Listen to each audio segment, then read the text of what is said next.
നമസ്കാരം. മലയാളി വാർത്തയിലേക്ക് സ്വാഗതം.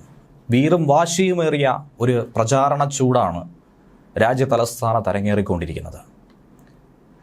നിരവധി ദേശീയ നേതാക്കൾ ഇപ്പോൾ ശ്രദ്ധ പതിപ്പിക്കുന്ന ഒന്നാണ് ഡൽഹി നിയമസഭാ തെരഞ്ഞെടുപ്പ്. പരസ്യ പ്രചാരണം ഇന്ന് വൈകിട്ട് 6 മണിക്ക് അവസാനിക്കുകയാണ്. തിരഞ്ഞെടുപ്പ് നടക്കുന്നത് മറ്റന്നാളാണ്.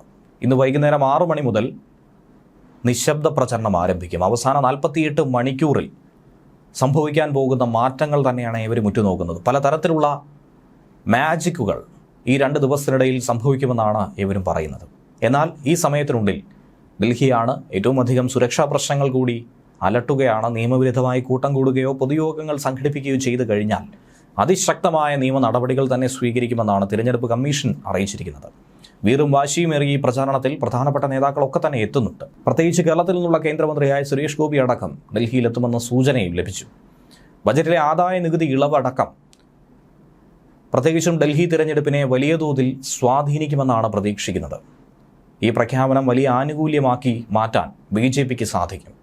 കേന്ദ്ര സംസ്ഥാന സർക്കാർ ഉദ്യോഗസ്ഥർ ഉൾപ്പെടെ ഡൽഹിയിൽ 67% വരുന്ന മധ്യവർഗ കുടുംബങ്ങളെ ഇത് വലിയ തോതിൽ തന്നെയാണ് സ്വാധീനിക്കുന്നത്. അവർക്ക് ഏറ്റവും അധികം അനുഭവപൂർവമായ ഒരു ബജറ്റാണ് ഇത്തവണത്തെ കേന്ദ്ര സർക്കാർ അവതരിപ്പിച്ചിരിക്കുന്നതെന്നാണ് പൊതുവിലുള്ള ധാരണയും. അതുകൊണ്ട് ഈ പ്രചരണങ്ങൾക്ക് ചുക്കാൻ പിടിച്ചിരിക്കുന്ന പ്രധാനമന്ത്രി നരേന്ദ്രമോദി ആം ആദ്മിയെ തകർത്തെറിഞ്ഞുകൊണ്ട് ഡൽഹി സ്വന്തമാക്കുമെന്നാണ് BJP പ്രവർത്തകർ പങ്കുവയ്ക്കുന്ന പ്രത്യാശ.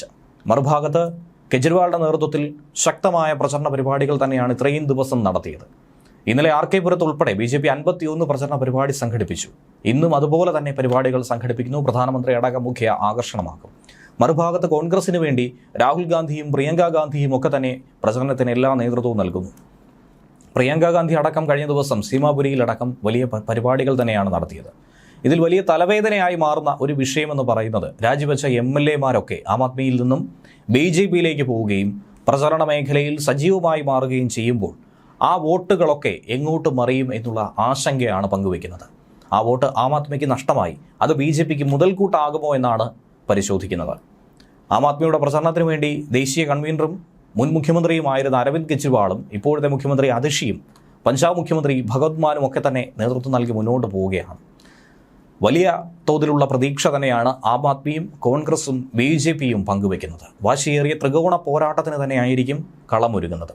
ഡൽഹി തിരഞ്ഞെടുപ്പ് പ്രചാരണത്തിനായി നിരവധി നേതാക്കൾ തന്നെയാണ് ഇപ്പോൾ ഡൽഹിയെ ലക്ഷ്യം വെച്ചുകൊണ്ട് പോകുന്നത്. കേന്ദ്രമന്ത്രി ജോർജ് കുര്യനും സുരേഷ് ഗോപിയും ഒക്കെ പ്രചരണത്തിനെത്തിയിരുന്നു. കോൺഗ്രസിന് വേണ്ടി ഷാഫി പറമ്പിൽ അടക്കം കഴിഞ്ഞ ദിവസം പ്രചരണം നടത്തിയതും വലിയ വാർത്തയായി മാറിയിരുന്നു. ന്യൂസ് ഡെസ്ക് മലയാളി വാർത്ത.